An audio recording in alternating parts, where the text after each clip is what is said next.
Did you know that St. Luke's University Health Network has been recognized by the U.S. government as the highest performing health system in the United States for quality?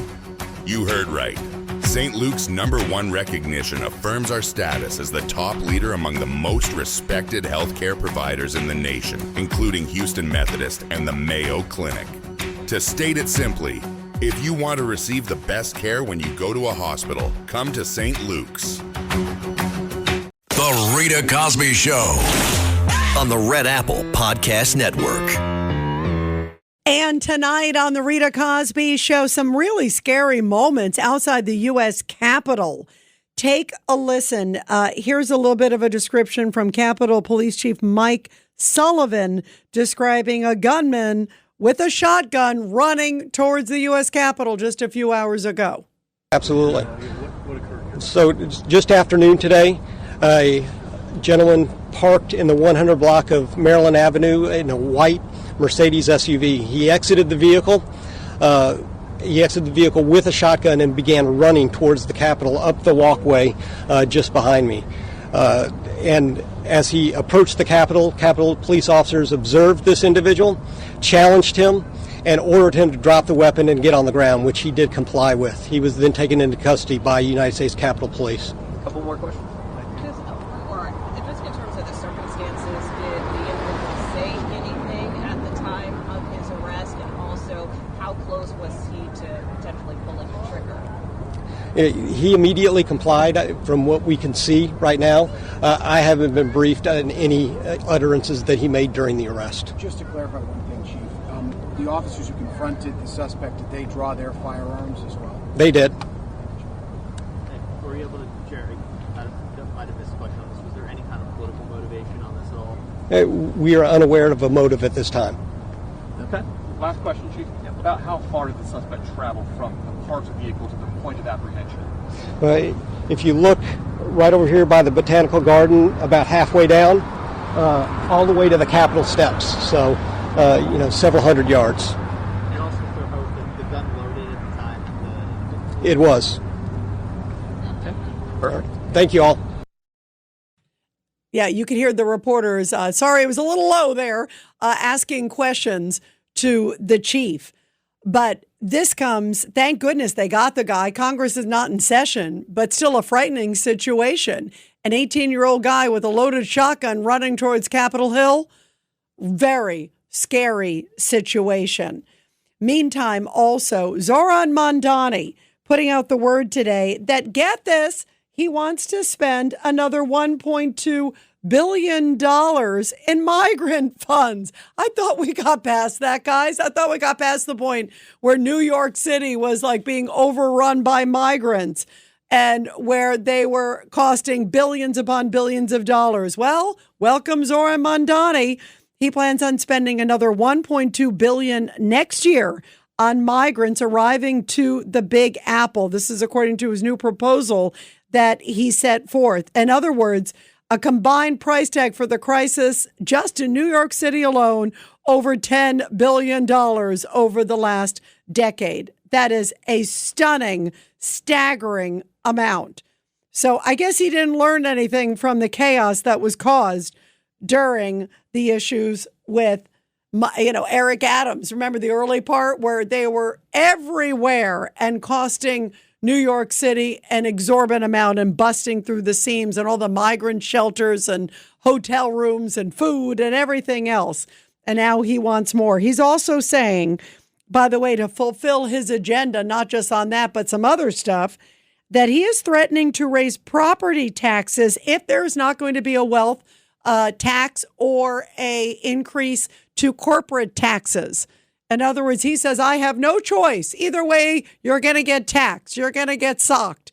And I'm going to make sure that you essentially fund more illegal migrants in New York City. This guy really has his priorities out of whack. And it comes with a recent case. I brought up the fact that his health czar has a history of essentially being a part of a nonprofit that registered patients in mental hospitals to vote. You can't make it up.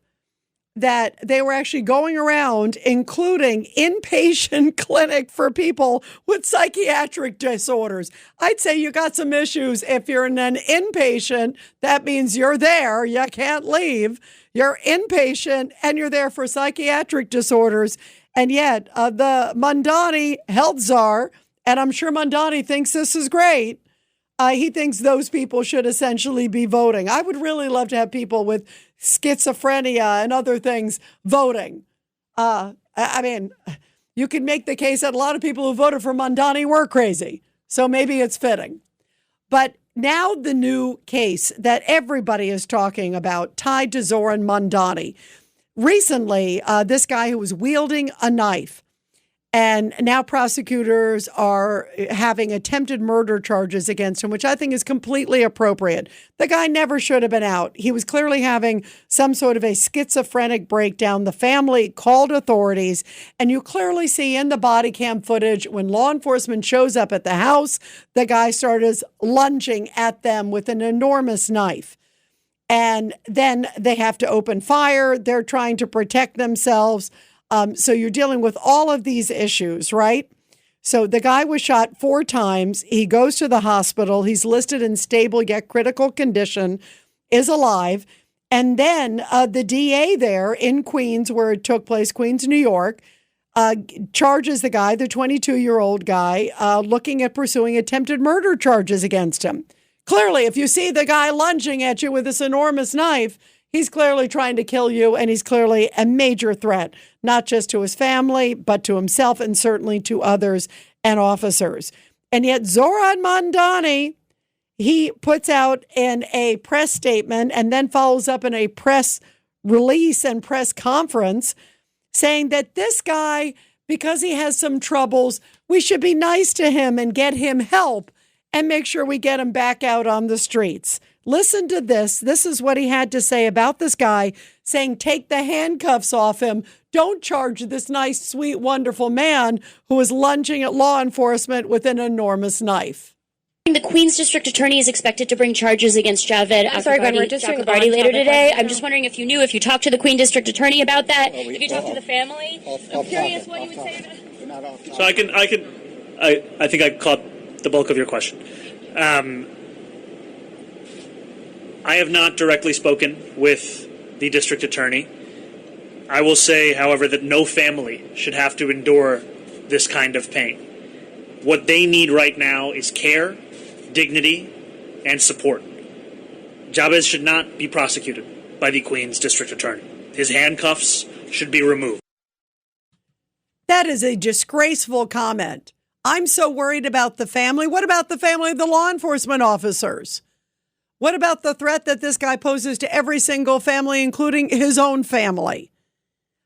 This is clearly a dangerous individual. If you're about to lunge at your family members and law enforcement with a massive knife, I think you need to be locked up for a long, long time.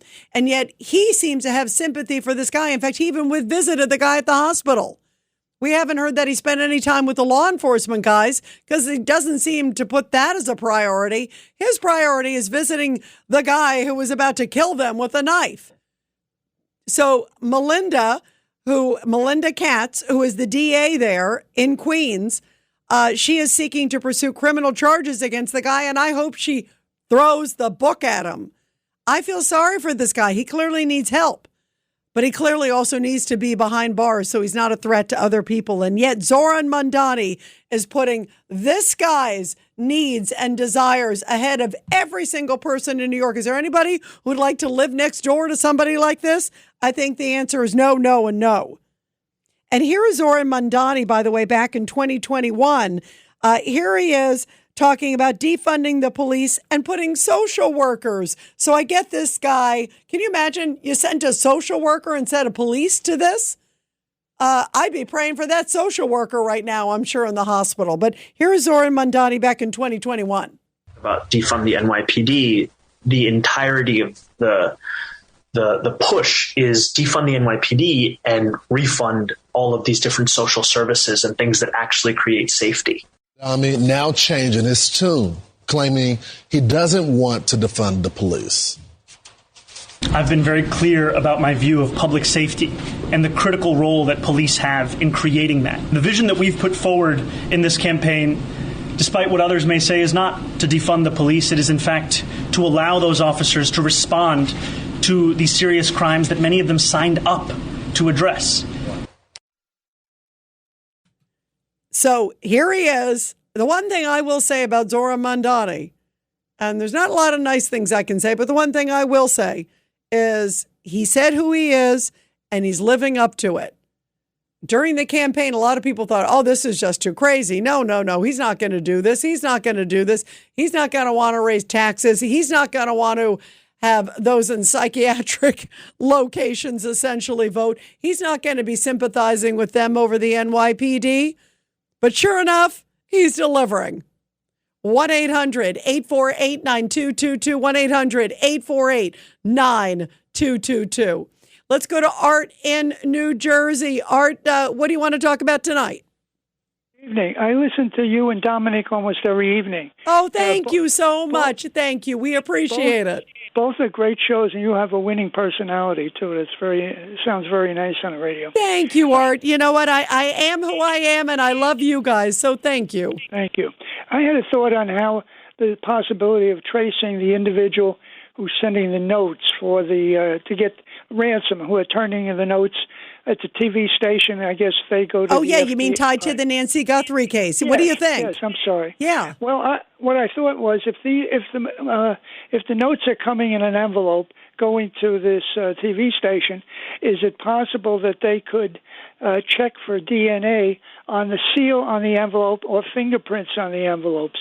Did they say anything about how the things were delivered? I imagine it came through U.S. mail.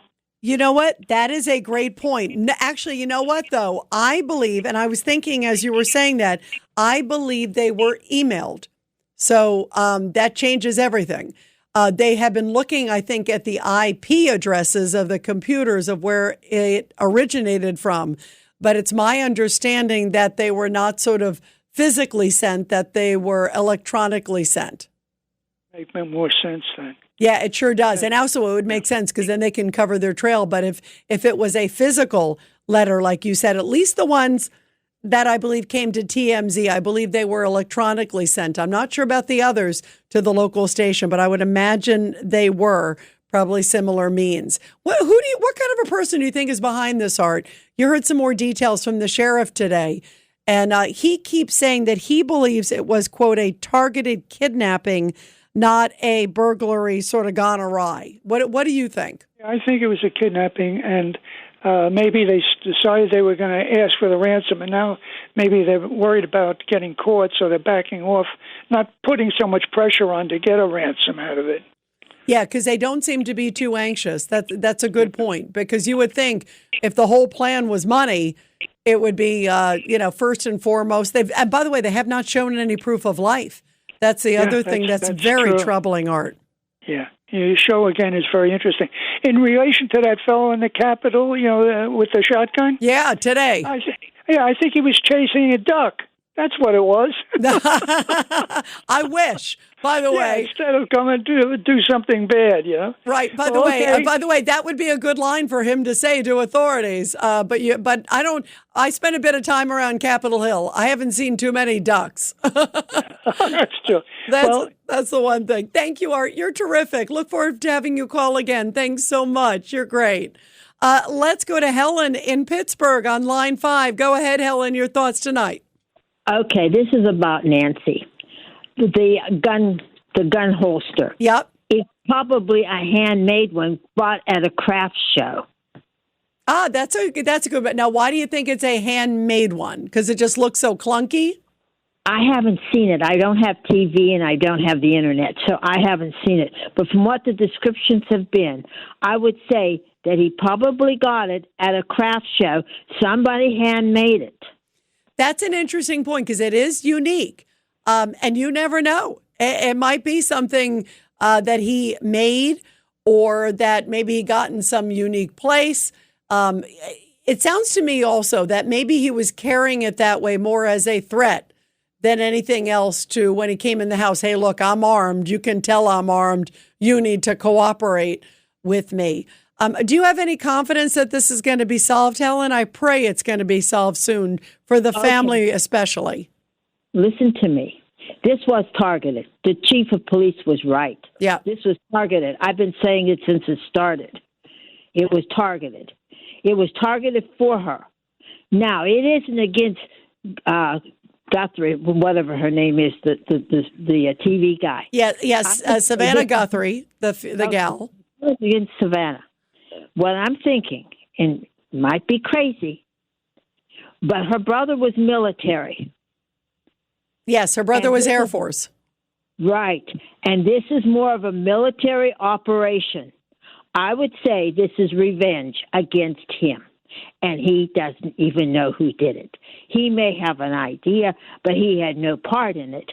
It is a revenge from the military days. And I don't care. You can't tell me it's not. It's too military, it's too well executed, and it's too well done. You know, it's interesting, Helen. I agree. There's something there that if it was just some guy who was doing like, around the neighborhood who just broke in, that's why when you may have heard Norm who called earlier, he said, I think, maybe it's just some guy in the neighborhood. I think it's more sophisticated than that, because if it was just some guy in the neighborhood doing something like that, I think they would have been caught by now. I would hope they would have been caught by now. So to me, it seems like someone who is a lot more sophisticated. And you very well may be right. Helen, some good points. 1-800-848-9222. Everybody, we will continue with your calls here on The Rita Cosby Show right after the break. The Rita Cosby Show on the Red Apple Podcast Network. Did you know that St. Luke's University Health Network has been recognized by the U.S. government as the highest performing health system in the United States for quality? You heard right. St. Luke's #1 recognition affirms our status as the top leader among the most respected healthcare providers in the nation, including Houston Methodist and the Mayo Clinic. To state it simply, if you want to receive the best care when you go to a hospital, come to St. Luke's. LifeLock, how can I help? The IRS said I filed my return, but I haven't. 1 in 4 tax-paying Americans has paid the price of identity fraud. What do I do? My refund, though. I'm freaking out. Don't worry, I can fix this. LifeLock fixes identity theft guaranteed and gets your money back with up to $3 million in coverage. I'm so relieved. No problem. I'll be with you every step of the way. 1 in 4 was a fraud-paying American. Not anymore. Save up to 40% your first year. Visit LifeLock.com/podcast. Terms apply.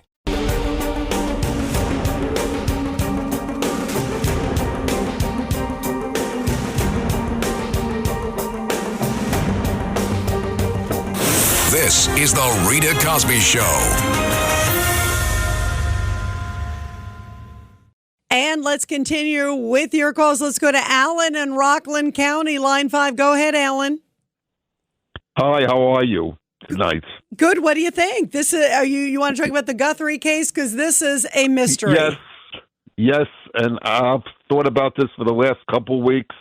Everybody's got a theory. This might sound crazy, but you never know. Go ahead, real quick. She might have had a delivery in the last couple of months from her local pharmacy, and the delivery person delivered the medication and is able to get refills on this medication to keep her alive if he was the one that decided to do a robbery or a kidnapping. Well, the problem is, obviously, you can't get it legally for someone else, but you could clearly get it on the black market, and you can clearly get it across the border. The Rita Cosby Show on the Red Apple Podcast Network.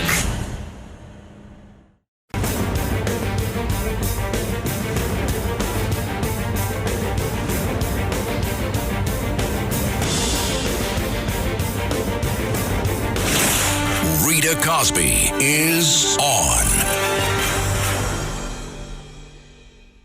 So many unanswered questions in the Nancy Guthrie case. We are taking so many questions about it tonight because it seems to be more and more puzzling and baffling.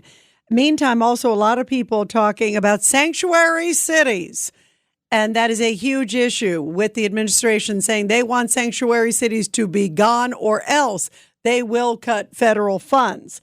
Listen to Jim Jordan, Congressman Jim Jordan, of course, chairman of the House Judiciary Committee.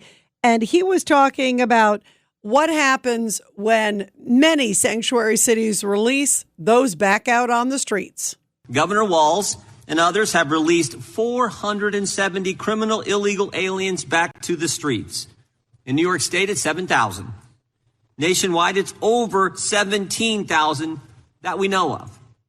Where a detainer was filed, since President Trump's been in office, over 17,000 times a detainer was filed, and those individuals were released to the streets instead of turned over to federal law enforcement.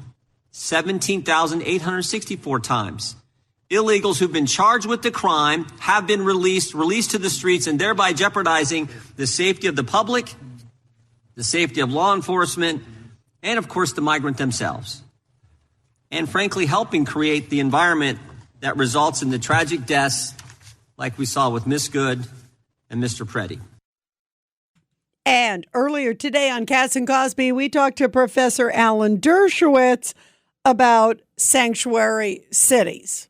Well, I think clearly it's constitutional to require cities to comply with the constitutional requirement of supremacy clause, that federal law is supreme when the federal government has authority, and the federal government has authority over immigration, and the states have no right to in any way interfere with it.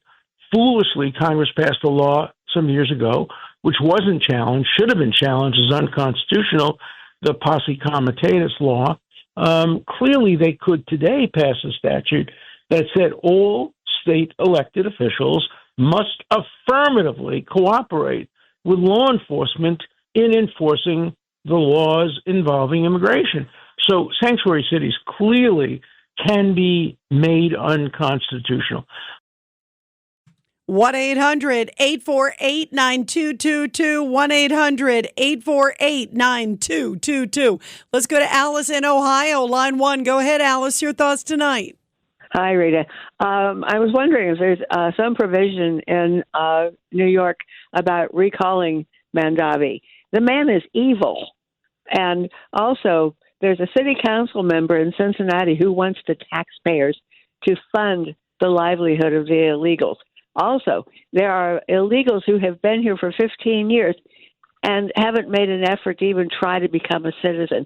I'd gladly contribute to a fund to get these people out of here. They have no business here. They're not contributing anything. They're just a negative influence. They're terrible. Do you have a recall in New York, or can Mamdani find a guest room for this guy with a knife? Yeah. By the way, first, there is no recall in New York, but the governor can remove. But that right now, you got Kathy Hochul, who seems to be pandering to Mamdani, so that's not going to happen. If, however, if Bruce Blakeman were to get elected, there's a good chance at that point there would certainly be checks and balances on this guy and potential removal. That's one. The other thing, you bring up a great point. It's the rules for thee, but not for me. Remember, like when the illegal migrants showed up in Nantucket, they didn't want them there for like 5 minutes. I think they stayed less than 24 hours.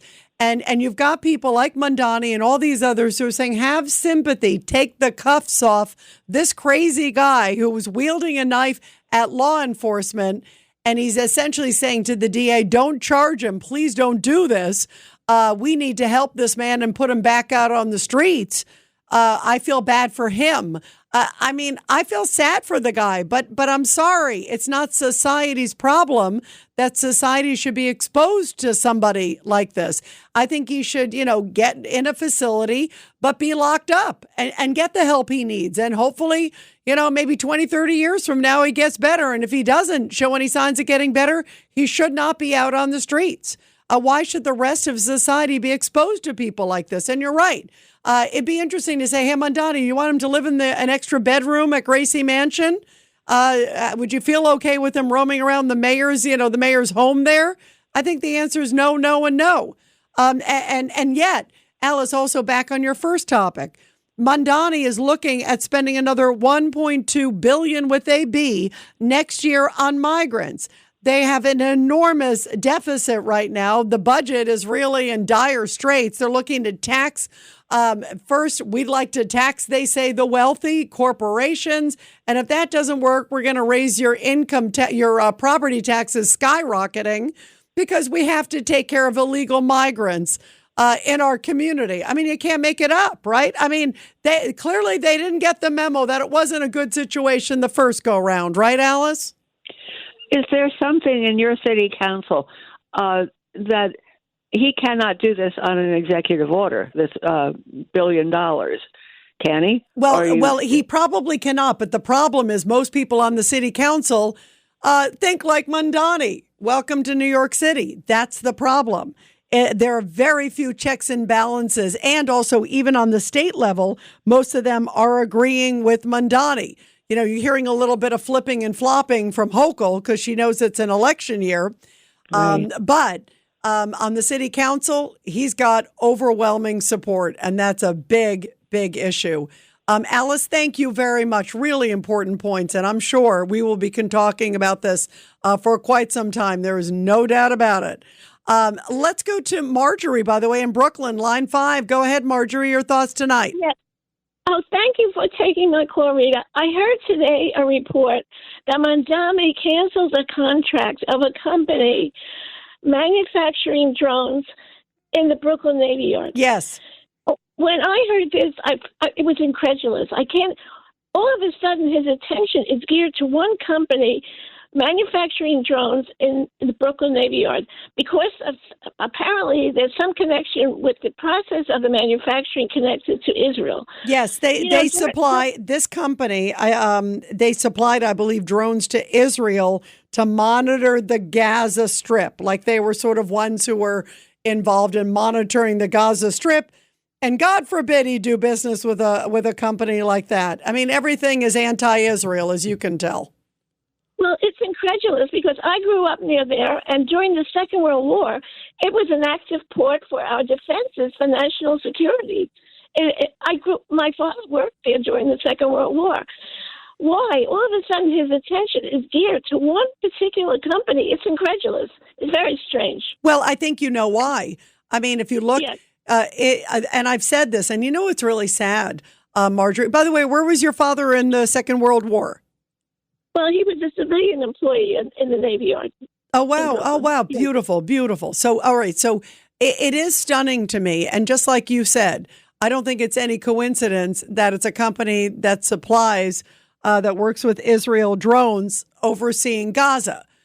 Because as you can tell, I mean, he made no bones about it. And this is the one thing I've said about Mamdani.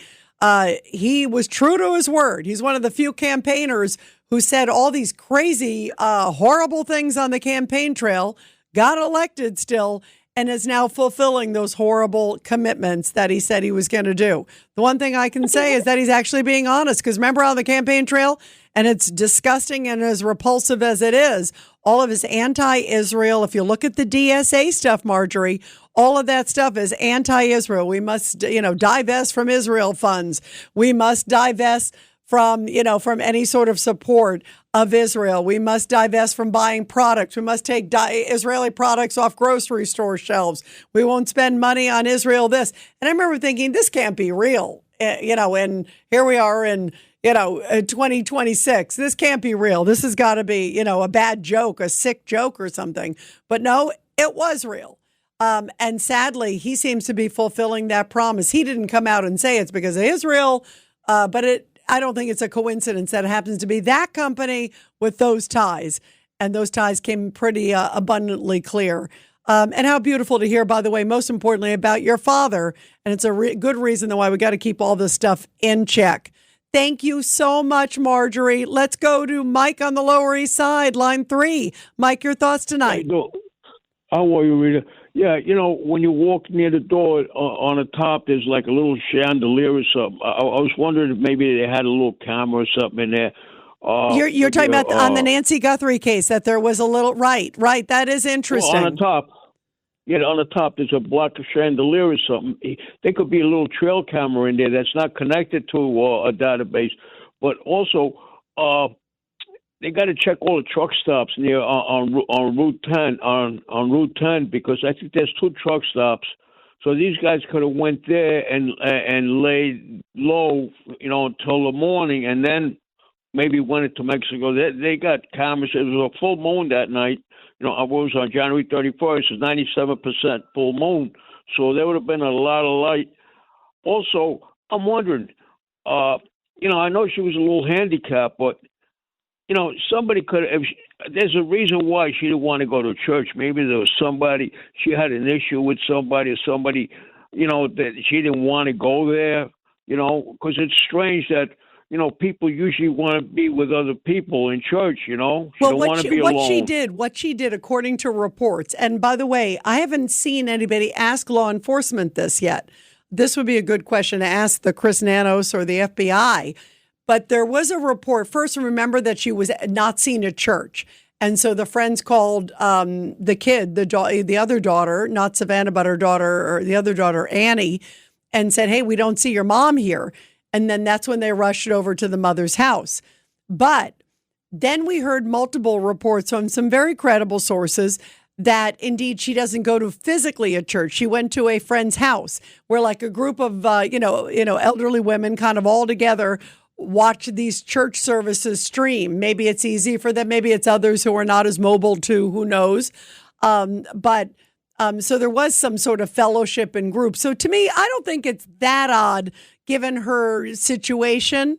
And maybe she just felt more comfortable. And maybe given that she's the mom of a very famous daughter, she wanted to be a little restrictive where she went. And maybe she just had some really close girlfriends in the area and they've been doing it every Sunday for who knows how long. But I find it odd that we got a different story the first time than the second time. The other thing, too, I can't remember if it was Norm or Joaquin who said tonight, brought up about the door. If she wasn't very mobile, I don't think she's answering the door at 1 or 2 in the morning, which is when they think it happened. What do you make of that, Mike? What are your thoughts on that one? I think that he might have set the alarm off, and she came down and opened the door, and it could be 2 people, and then once they opened the door, she probably ran out. She probably wanted to run out. She got hurt somehow, and he pushed it back in, and then they went out through the back. But it could be a guy and a woman. But also, that holster looks like a. If you ever go to a rodeo, they got the women wear like a white type of a holster, like a fancy type, It looks like a marching band type of holster or a rodeo type. Well, yeah, no, you're right. You're right. It looks like right. When I saw it, I thought like it's like a show. And that's what I think, by the way, a lot of this was like a, quote, show of force rather than use. But I'm surprised they haven't been able to figure it out by now, Mike. That's why it's so troubling. I mean, here we are so long into this. Aren't you surprised that they haven't figured it out yet? I'm praying to God every day, because every time I call your show, Rita, I ask God to put the words in my mouth. And I got a feeling she's alive because she wasn't. You'd smell a corpse. You know what I'm saying? I don't want to say it that way, but you would smell. After the first week. The problem is sadly, Pete, Mike. It's a big area to look, Mike. That's the problem.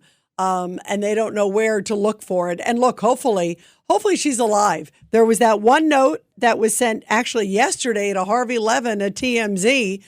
And Harvey is essentially saying that in that letter, the person saying, and it was the email sent to him, that essentially says, I was with Nancy last week in Mexico, south of the border. I don't know if it's true or not.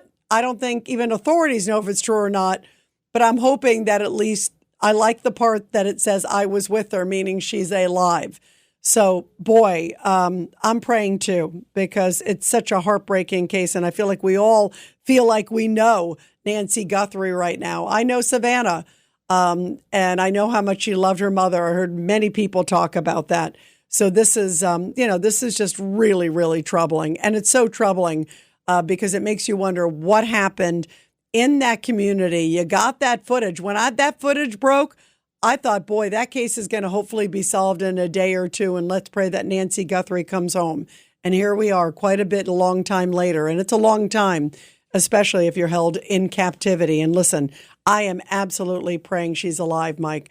It's obviously not looking good as time goes on, but I still hold out hope. I think of Elizabeth Smart, and there are exceptions to the rule, and let's pray this is one of them. Mike, thanks so much. Everybody, we're going to continue with your calls after the break, 1-800-848-9222. But first, support our heroes. The Rita Cosby Show presents Support Our Heroes.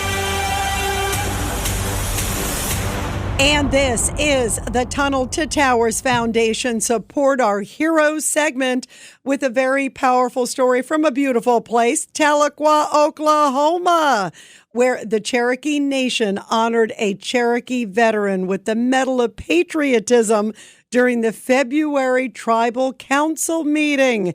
Veteran Charles Richard Carey of Muskogee was honored for his service, selflessness, and sacrifice to this country. He joined the Army in 1968. He served as an administrative assistant and a air defense artillery crewman, reaching the rank of staff sergeant. He was severely wounded during a combat mission in Vietnam, yet despite his injuries, he ensured the safety of his crew under heavy enemy fire and received many, many awards and commendations. By the way, according to the U.S. Department of Defense, now the Department of War, Native Americans, including Cherokees, are thought to have more citizens serving in the military per capita than any other ethnic group in the nation. And how beautiful to see this veteran and a member of the Cherokee Nation from beautiful Tahlequah, Oklahoma. I've heard of that gorgeous place. And beautiful to see this veteran recognized. And everybody, America's heroes need your help. Donate $11 a month to the incredible Tunnel to Towers Foundation.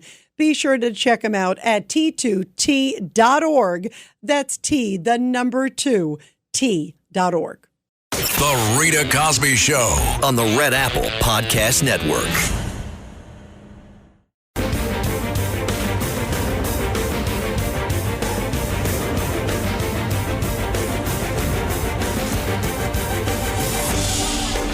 It's the Rita Cosby Show. And let's continue with your calls. Let's go to Rose in Long Island, line 3. Go ahead, Rose. Hi, Rita. When they do DNA testing, can't they tell if the person's Hispanic or Norwegian or... we don't even know if he's Hispanic, do we? By the way, we don't, not that they would tell us, but usually you're right. They can usually tell some things about ethnicity. You know, it's interesting. Also, they just did it in the CODIS system. That's the FBI system, which taps into also local authorities, federal crimes. But now they're going to go into the ancestry, genealogical. In other words, like the 23andMe and Ancestry.com did somebody there. And that's where anybody who's done 23andMe or Ancestry.com, I've had a number of friends who've done it. It says, hi, you are of Norwegian descent and you're from this part of Norway. You're 100% or you're that they actually may even get a whole bunch more details potentially through there if they can do a match. That's the question. If they can do a match. Yes. And I also think that Interpol has its own database and whether or not they checked with them. You know, sometimes these organizations, they'll send in somebody to do a job and then get them right out of the country. So who are you looking for? Yeah, that's a good point. But by the way, what about also the Mexican government? Don't you think? I'd like to know, is the Mexican government cooperating, right? Oh, well, I hope they are. I mean, it would be scary if they're not. Yep, I agree. Let's hope so. But you're right. They need to cast a very, very wide net. Everybody, I'm sure we're going to be talking about this tomorrow and so much more. And everybody have a good night. Stay safe. This is The Rita Cosby Show. Thanks for listening to The Rita Cosby Show. You can hear The Rita Cosby Show weeknights at 10 on 77 WABC. If you like the podcast, share it with your friends and listen anytime at WABCRadio.com and download the WABC Radio app. Hit that subscribe button on all major podcast platforms. Plus, follow WABC on social on Instagram, TikTok, Facebook, and X. See you next time for a new episode so you never have to wonder. What the heck is going on here?